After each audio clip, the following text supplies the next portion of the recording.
Next మీరు మాట్లాడండి. మీకు ఇడియట్ సినిమాలో చేసిన ఆ స్టెప్స్ అన్నీ గుర్తున్నాయా లేదా అని మేము ఒకసారి టెస్ట్ చేద్దాం. నీ కళ్ళు పేలిపోను అది ఆ స్టెప్స్ గుర్తున్నాయా మీకు? ఓకే, రెడీ అయితే మళ్ళీ ఒకసారి చేద్దాం. ఇప్పుడు రాహుల్ ఒకసారి పాడతాడు. టైం మంచి ముహూర్తం కదా. మాట్లాడండి.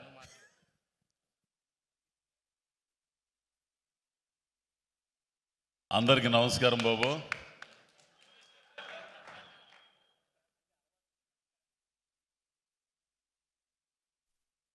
మీడియా వాళ్ళకి, పాత్రికేయ మిత్రులకి, అట్లాగే వెబ్సైట్ మిత్రులకి అందరికి కూడా నమస్కారం.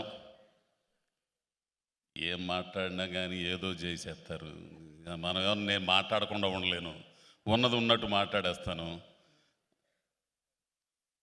ఈ సినిమా పండగకు వచ్చినట్టయితే మామూలుగా ఎరగదీసి అవతల పడేసేది, కానీ రాకపోవడం చాలా మంచిదైంది.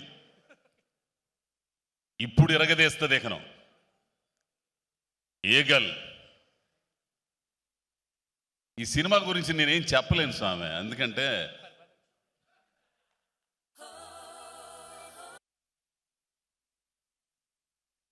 ఏంది మడిసే. ఇప్పుడు కొన్ని సినిమాల్ని ధైర్యం చాలదు చెప్పాలంటే. నేను చేసిన షూటింగ్ వరకు చూశాను. డబ్బింగ్ చెప్పేటప్పుడు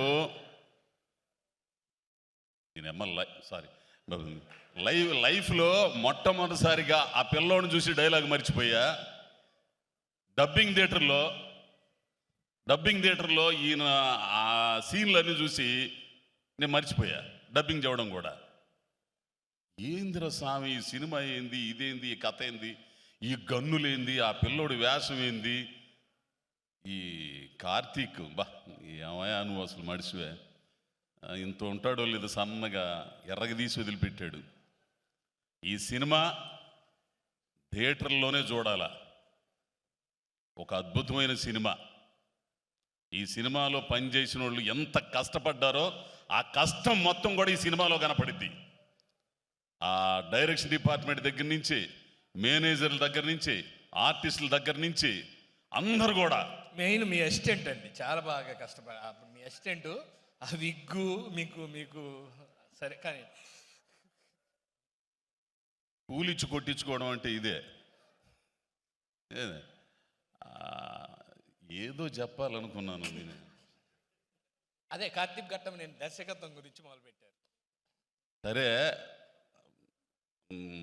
ఇక పోతే ఆర్టిస్టులు, ఇదిగో మా అవసరాలయ్యా, ఆయన పేరు ఏందో, నీది మాత్రం పేలిందయ్యా అసలు. మిర్చి ఆయన, అబ్బో కిరణ్, మిర్చి కిరణం ఎస్ఐ క్యారెక్టర్ అద్భుతం. తెలిసిన నువ్వు చేతులు ఎత్తమగ్గానే ఏంది, ఆడు మా బామరిది భాష ఏంది, ఇట్లా వరసను చేసిన వాళ్ళందరూ కూడా చాలా బాగుంటుంది. మేమెవరు కామెడీ చేయకుండానే నవ్వొచ్చింది మీ అందరికీ. ఎందుకని సార్ అట్లా శ్రీనివాసరెడ్డి ఉన్నాడు కాబట్టి ఆ సినిమాలో. అంటే ఎట్లా వస్తుంది, మీరు కామెడీ చేయకుండా నవ్వు ఎట్లా వస్తుంది? కాబట్టి ఈ సినిమాకు పనిచేసిన అందరికీ అభినందనలు తెలుపుతూ, ముఖ్యంగా ప్రొడ్యూసర్ గారికి, అయ్యా ఇండస్ట్రీలో చాలామందికి పెడుతున్నారు, మంచి మంచి సినిమాలు తీస్తున్నారు, ఇట్లాగే ఈ సినిమా హిట్ అవ్వాలని 10 మందికి అన్నం పెట్టి ఇండస్ట్రీని బాగా తీసుకొచ్చే విధంగా ఉండాలని. ఇకపోతే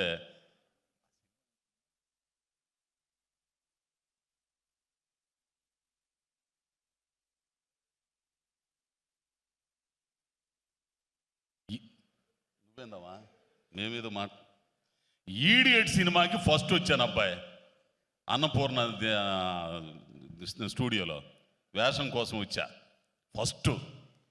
ఈ మడిసి ఉన్నాడు అక్కడ. ఇప్పుడు కాదులే తర్వాత అన్నాడు. మీ చలవ వల్ల ఈ రోజున మీరు పిలిచి, అంటే రవితేజ గారు పిలిచి నాకు వేషం ఇచ్చే స్థాయికి రావడానికి దాదాపు 12 సంవత్సరాలు 12 సంవత్సరాల తర్వాత. ఈడియట్ అప్పుడా? ఈడియట్ ఎప్పుడు? 2002 అంటే ఎన్ని సంవత్సరాలు అయినట్టు? 22 సంవత్సరాలు అయింది.